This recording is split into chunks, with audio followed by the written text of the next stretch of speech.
예배 에티켓. 기도로 예배를 준비해요. 단정한 옷으로 갈아입고 성경책을 준비해요. 하나님께 드릴 헌금을 준비해요. 바른 자세로 앉아요. 예배에 방해가 될 물건들을 치워 놓아요. 예배 중엔 옆 사람과 대화하지 않아요. 소리 높여 찬양하고 예배를 정성 다해 드려요. 오늘도 예배드릴 준비됐나요?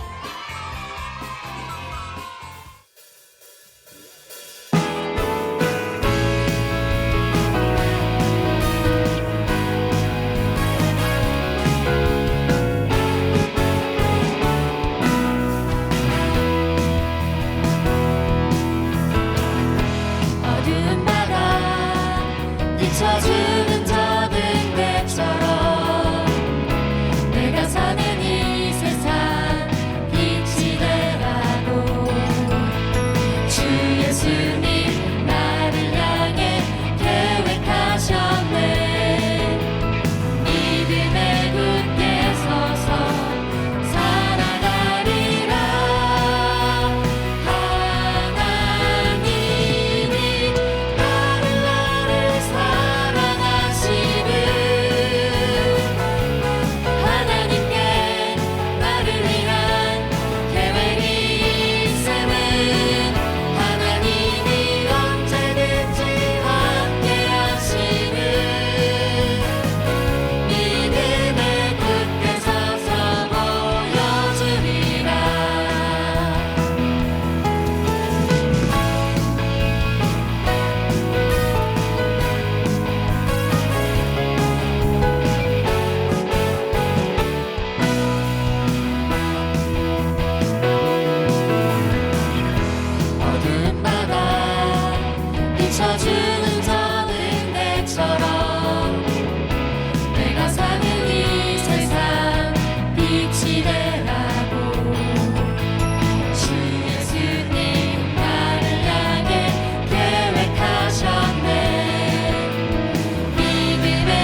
크신 능력이 늘 함께 하시네. 부르리라 영원토록 승리의 노래. 온 세상이 보리 승리의 예수님. 승리의 예수님.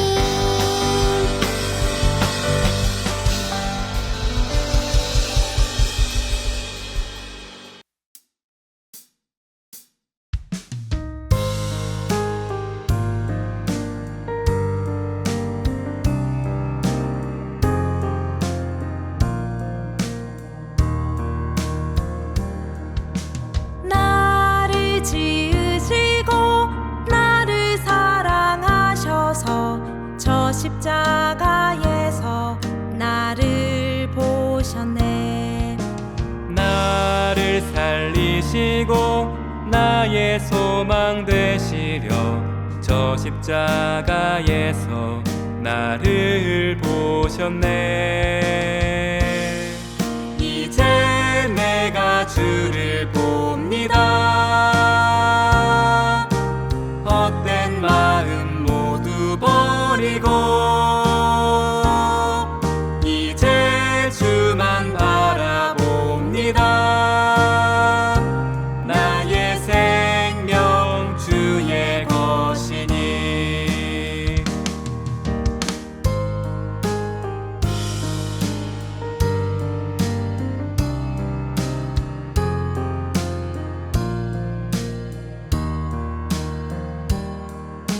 나를 지으시고 나를 사랑하셔서 저 십자가에서 나를 보셨네.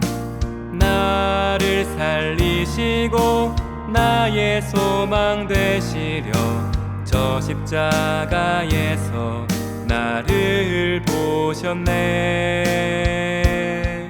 이제 내가 주를 봅니다.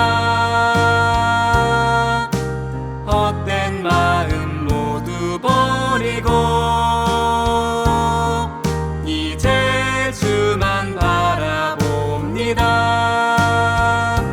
나의 생명 주의 것이니. 이제 내가 주를 봅니다. 헛된 마음 모두 버리고 이제 주만 바라봅니다. 나의 생명 주의 것이니. 나의 생명 주의 것이니.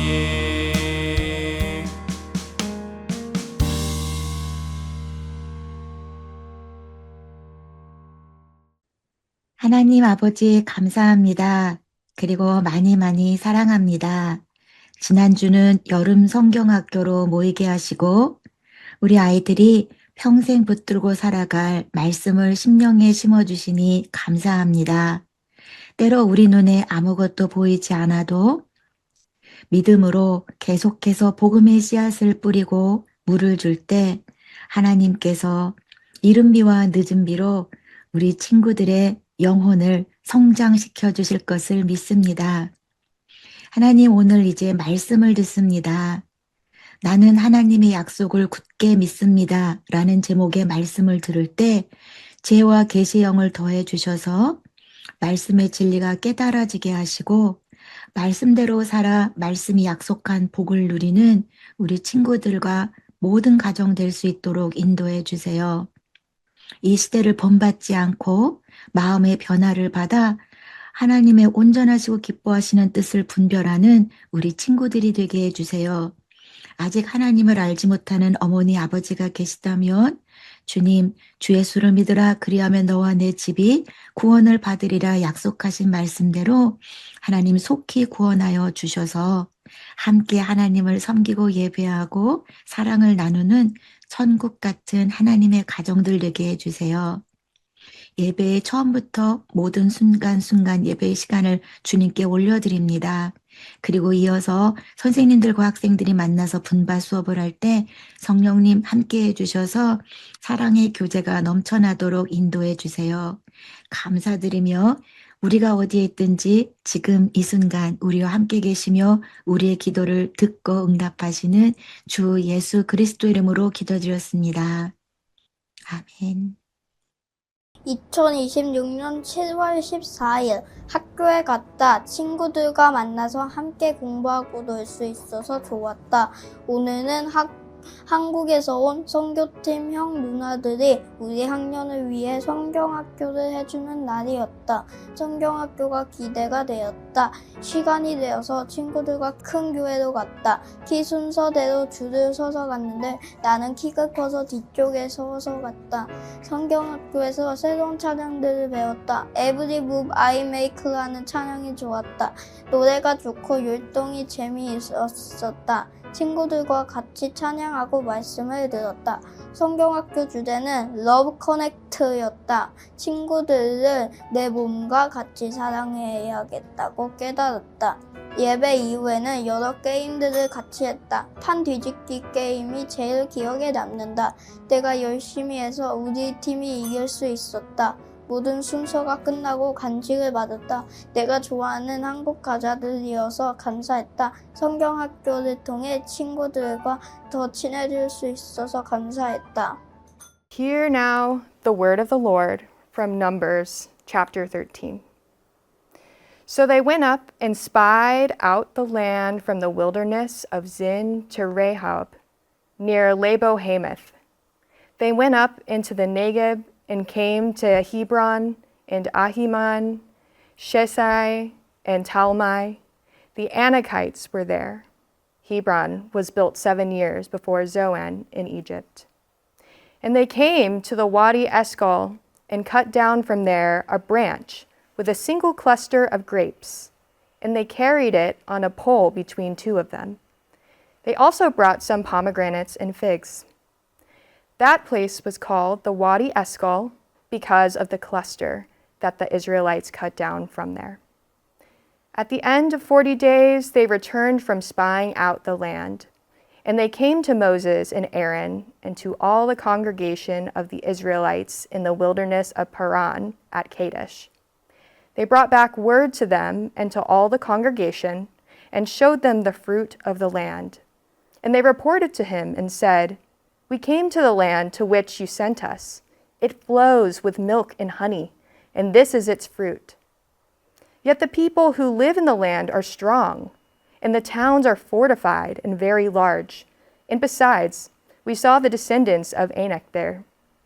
The Amalekites live in the land of Negeb. The Hittites, the Jebusites, and the Amorites live in the hill country, and the Canaanites live by the sea and along the Jordan." But Caleb quieted the people before Moses and said, "Let us go up at once and occupy it, for we are well able to overcome it."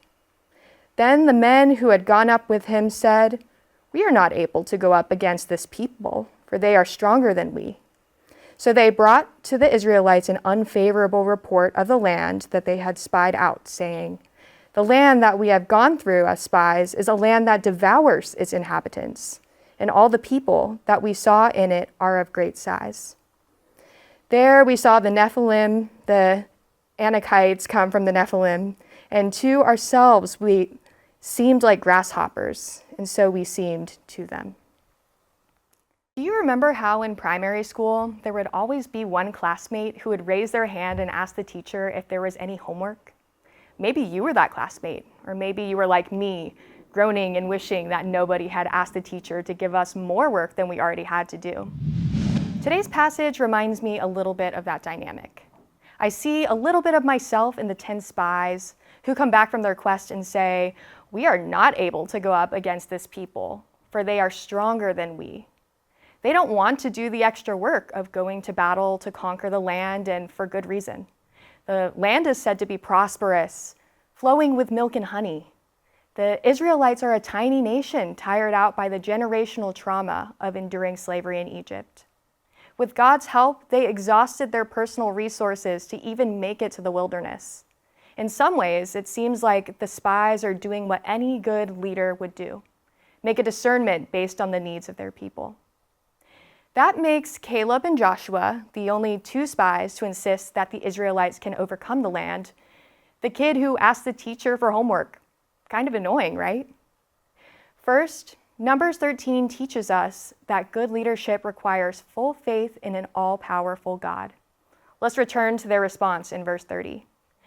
But Caleb quieted the people before Moses and said, "Let us go up at once and occupy it, for we are well able to overcome it." In this verse, Caleb uses the word overcome, which translates to Allah in Hebrew. In its original language, this word is used to describe a military conquest. What I find interesting here is that Caleb does not say, "Let us go up at once and claim this land as ours." He uses the transactional term of occupy and overcome. It seems as though he is speaking of the land as though it already belongs to the Israelites. For the Israelites to inherit the land promised to their ancestors, they simply need to conquer it. For the 10 dissenting spies, the best interests of the people are to avoid the land. It seems unreasonable to ask the tiny nation of Israel, exhausted and ill-equipped after several generations of slavery in Egypt, to fight against the massive, established, and prosperous tribes. Going to battle seems like a death sentence that would lead Israel to extinction. While the other 10 spies are focused on the people, Caleb is focused on the land. Caleb speaks about the land as though it already belongs to the Israelites because it does. Yahweh tells us so. In fact, God lists the lands by name to Abram in Genesis 15 and Moses in Exodus 3. When Caleb says, "We are well able to overcome the land," he's putting on display his firm belief in God's promise. He's trusting that God will provide Israel with the resources and power that is needed to claim what is rightfully theirs. Caleb is not saying that conquering the land won't be hard. He is hardly underestimating the difficulty or danger of the task. But with wholehearted faith, he trusts that God can do the impossible. He understands deeply that what is in the best worldly interest of the people isn't always aligned with God's will. In Numbers 13, Caleb is the illustration of godly leadership. What sets him apart from the 10 spies is full faith in an all-powerful God. Secondly, Numbers 13 reveals that good leadership asks us to break the status quo. I can't imagine it's easy being the kid in the classroom, the one who's asking for extra homework, when your intentions are purely to be the best student you can be. In the same vein, I imagine it took Caleb and Joshua a lot of courage to disagree with the 10 spies. Simply put, they were outnumbered 2 versus 10. The field of psychology has identified conformity as a common phenomenon in groups of people. This principle says that humans have a tendency to go with the status quo, preferring to agree with a dominant opinion when they may internally disagree with it. If you or I were in this situation, it's statistically and scientifically more likely we'd be in the position of one of the 10 disagreeing spies than in the position of Caleb and Joshua. In hindsight, it's easy to look at this passage and identify Caleb as the protagonist. After all, aren't Christians taught that God is always the answer? However, I'm sure you know that actually living out a life of faith is a lot harder than it seems. In his letter to the Romans, Paul famously addresses the matter of Christianity and the status quo. He says, "Do not be conformed to this age, but be transformed by the renewing of the mind, so that you may discern what is the will of God, what is good and acceptable and perfect." This is from Romans 12, verse 2. Although Paul is speaking to a context that looks a little different than the Israelites' exile, I think there's something profoundly universal in these words. As Christians, we are called away from conformity. Of course, Paul spends the rest of Romans and a great deal of the epistles giving us exact instructions on how to do so. But I think his point here is less about exacting our behavior and more so an acknowledgement of the fact that people across all ages, from ancient biblical times to today, are wired to conform to the larger social context that surrounds the church. As I noted with Caleb and Joshua, this is easier said than done. When I was researching Caleb, I was surprised to learn that he is not of Israelite ancestry. He and his family become incorporated into the Judeite tribe. If we put into context the very compromised position of the Israelites in the wilderness, the very act of choosing to be displaced and disenfranchised is countercultural. It's impressive that Caleb not only becomes part of this tribe, let alone one of its leaders and most outspoken worshipers of Yahweh. Based on his background alone, we might not expect Caleb to be the only one to display trust in God. In this Romans passage, the call away from confirmation is paired with transformation. The power of Caleb's words are twofold.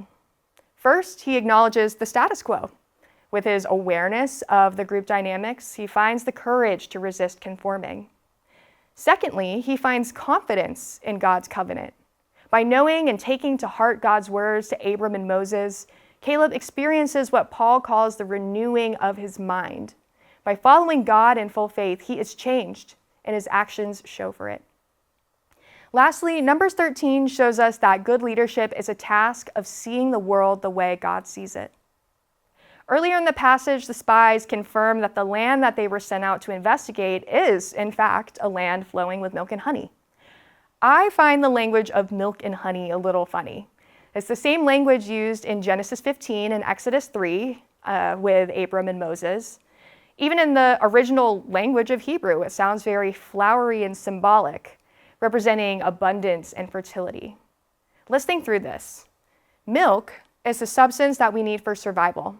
The first thing we feed on as infants is our mother's milk. The story of the Israelites in the wilderness is a story of liminal provision. Yahweh offers the milk of manna and water, the bare necessities for survival. The rest of the wilderness story involves a cycle of disobedience, and really, Numbers 13 positions this by narrating the pivoting point at which Israel turns against God.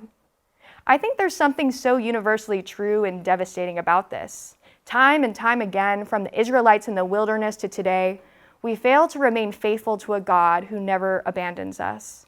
God supplies us spiritual milk, and yet we turn from the breast. On the other hand, you don't need honey to survive. Honey is a superfluous extra, and boy, is it sweet to have. When Yahweh promises the Israelites a land that is flowing with milk and honey, he creates a vision that is so perfect and sweet that we struggle to wrap our heads around it. Look, the 10 spies saw the land with their own eyes, and they even used the words milk and honey to describe it, just as God lays out in the covenant, and yet they reject God's provision. They fail to see God's vision for Israel. Caleb, our overeager student, the one who the class might roll their eyes at and dismiss, is one of the only people to lay eyes on the land and see it for what God destined it to be.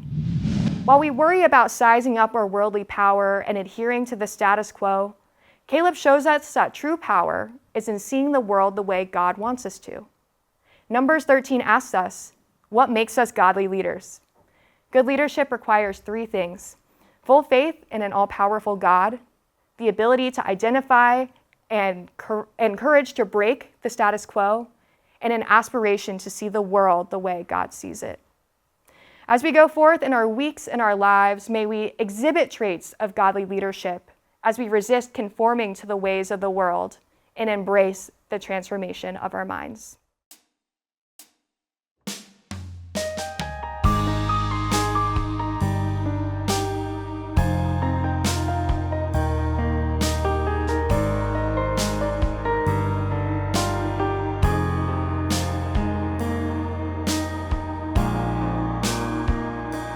사랑의 주님 날 부르시네 성령님 나의 맘에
이제는 우리 주 예수 그리스도 십자가 대속의 은혜와 아버지 하나님의 크고 놀라우신 사랑하심과 지금 친구들과 우리의 마음에 함께 하셔서 나와 함께 하실 뿐 아니라 나를 사랑하신다는 믿음을 주시는 성령님의 내주 교통하심이 전 세계에 살아가는 선한 목자 온라인 교회 모든 친구들과 부모님 그리고 가정과 살아가는 모든 곳 가운데 이제로부터 영원까지 함께하여 주시기를 간절히 축원하옵나이다. 아멘.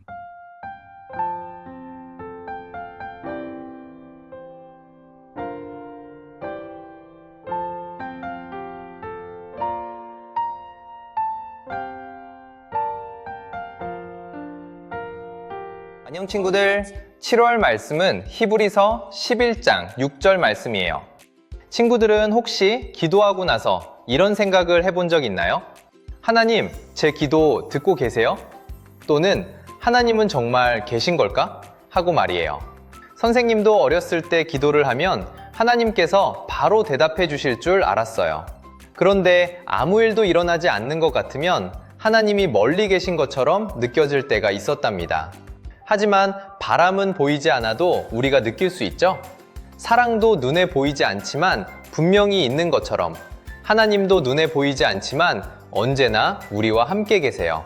오늘 말씀은 하나님께 나아오는 사람, 하나님을 찾는 사람에게 상 주시는 분이라는 것을 믿어야 한다고 말씀하고 있어요. 하나님을 믿고 찾는 친구들을 하나님께서는 정말 기뻐하신답니다. 그럼 이제 7월 말씀을 같이 읽어볼게요.